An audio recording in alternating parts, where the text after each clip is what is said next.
Troisième et dernière tentation de Jésus sur la croix, après celle qui a consisté à subir les insultes des chefs religieux du peuple qui disaient à se crucifier, eh bien, si tu es le Messie, si tu es l'élu de Dieu, descends de ta croix, sauve-toi, il paraît que tu as reçu l'Esprit de Dieu, donc rien n'est impossible à toi.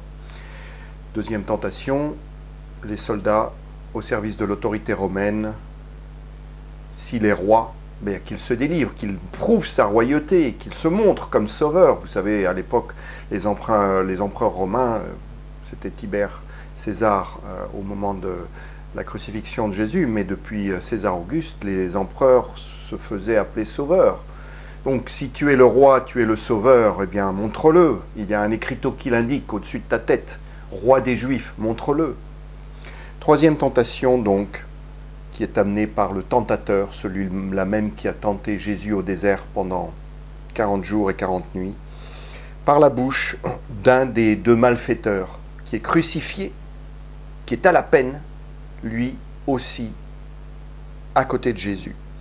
Et voici ce que nous dit l'Évangile selon Luc au chapitre 23, verset 39. La suite, le verset 40 et la suite nous donne la réponse qu'a donnée l'autre crucifié, qui a une attitude totalement différente, une attitude de repentance et même de foi au dernier instant. Celui-ci, l'un des malfaiteurs, donc, suspendu en croix, blasphémait contre lui. « N'es-tu pas le Christ ?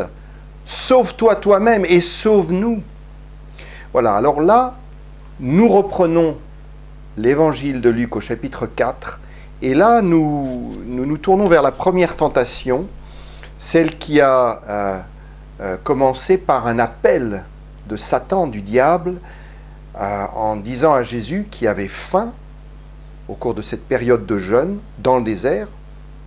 Alors le diable lui dit « Si tu es fils de Dieu, dis à cette pierre de devenir du pain. » Et Jésus lui répondit « Il est écrit, l'homme ne vivra pas de pain seulement. » La citation provenant du livre du Deutéronome. « L'homme ne vivra pas de pain seulement, mais de toute parole qui sort de la bouche de Dieu. » Pourquoi est-ce que j'établis ce parallèle avec la parole du malfaiteur ?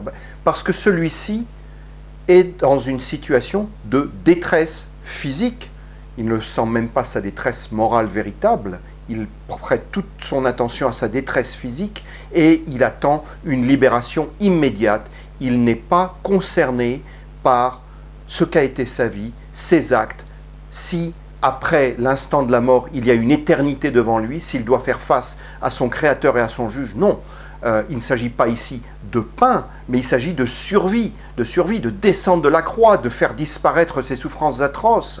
Et donc, en présentant, en se moquant de Jésus et en criant, en blasphémant son nom et en criant « Mais délivre-nous donc !»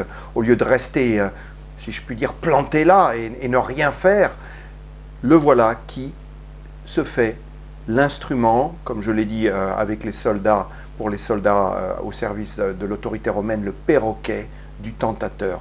Délivre-nous immédiatement. Non pas délivre-nous du malin, non pas ne nous conduis pas dans la tentation, mais délivre-nous du malin, mais bien apporte un petit secours immédiat et que je puisse continuer ma vie comme autrefois sans me soucier de ma destinée éternelle. Voilà, ici, là, même alors que Jésus endure les mêmes souffrances. Voilà quelle est cette dernière tentation de Jésus sur la croix.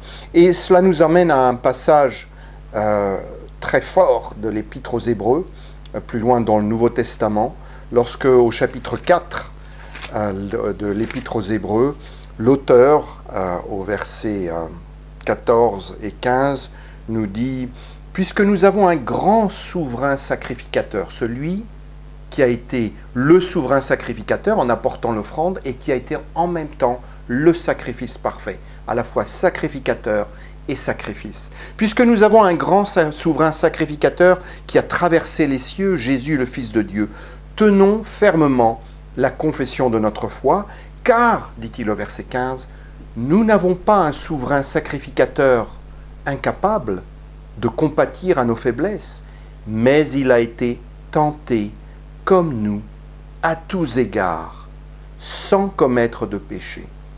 Approchons-nous donc avec assurance du trône de la grâce, afin d'obtenir miséricorde et de trouver grâce en vue d'un secours opportun.